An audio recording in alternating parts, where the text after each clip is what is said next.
Hey dudes, what's up? I'll do a completely different video on the update on what's coming up on the channel very soon. All I want to say now quickly is within the next couple of days I will be in the new studio, which will mean that we've got a space dedicated for me to be able to do more posts, and I've got a lot of cool content ideas as well. So it's not just going to be about my music, it'll be about a load of cool other stuff.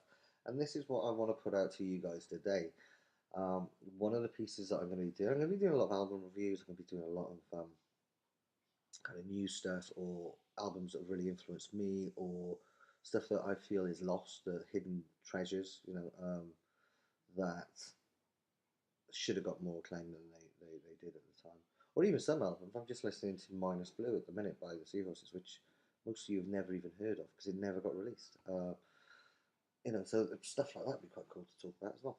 But also, something I do quite a lot is I kind of think of imaginary timelines. So the one I'm working on, I thought I was a genius that had thought of this as an idea for new content. And then I realised Ethan Hawke had already done an entire album called the Black album, not to be mixed up with Jay-Z's, but of a fictional Beatles album that came about in the reunion.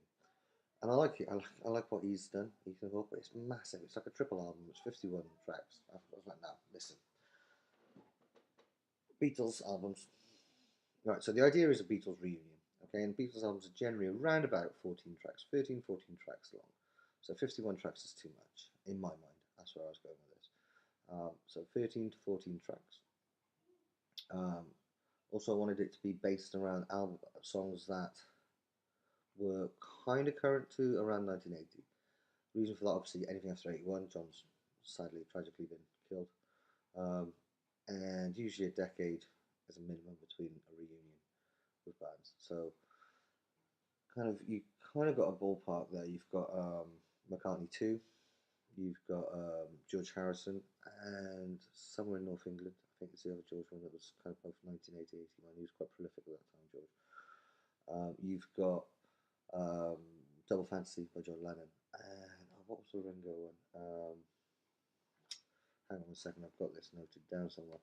But the Ringo album, Stop and Smell the Roses. Stop and Smell the Roses.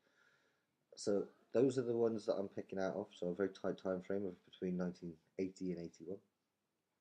Obviously, in this timeline, John doesn't get. So it's kind of what they would have been writing around about 79, 80 would have come to fruition in the 1980 studios. Also, like I said, I'm restricting it to 14 tracks. I don't know why I did that. That's not 4, is it? That's 10, 14. 14 tracks, maybe 13 even. Um, Another caveat I've put in on my listing is George would be coming in as an equal partner, I think, because obviously that was one of the reasons why he left the Let It Be recording sessions, was because he felt that Paul had become too controlling, um, and that his music wasn't really being heard properly. It's why his first album that came out was just so phenomenal. It was a double album. Gosh, I forgot the name. It's one of my favorite albums. But had things like Wow Wow and all of these tunes. But some of those tunes date back to like 1965 because George and John were kind of like, well, yeah, no, you do the crappy Indian stuff. George will do the real music.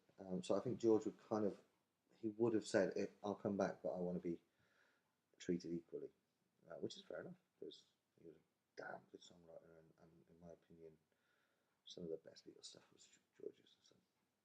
So I'm working on the principle of a track list of 3 tracks from George, 3 tracks from John, 3 tracks from Paul, 2 tracks from Ringo. I think that's fair into how they would have been assessed.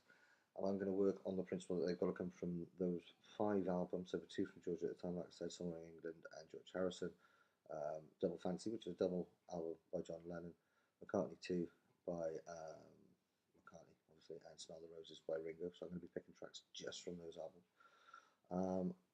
And the final caveat is they need to. Beatles albums always, as well as being composed of great songs, that they also sat next to each other better. In the sense that they were always quite a cohesive whole. So, one extra layer of challenge to this is I'm going to be trying to find songs that sit alongside each other. So, that's my current project that I'm going to work on. give you an update when that is done. But I thought I'd give you guys a heads up and see if anyone wants to jump in on the comments on this and give me some pointers. All right. Anyway, much more cooler stuff coming very, very soon. But yeah, quick super update. All right, and let me know what your thoughts are. What would the Beatles reunion album have looked like? Peace out, dudes.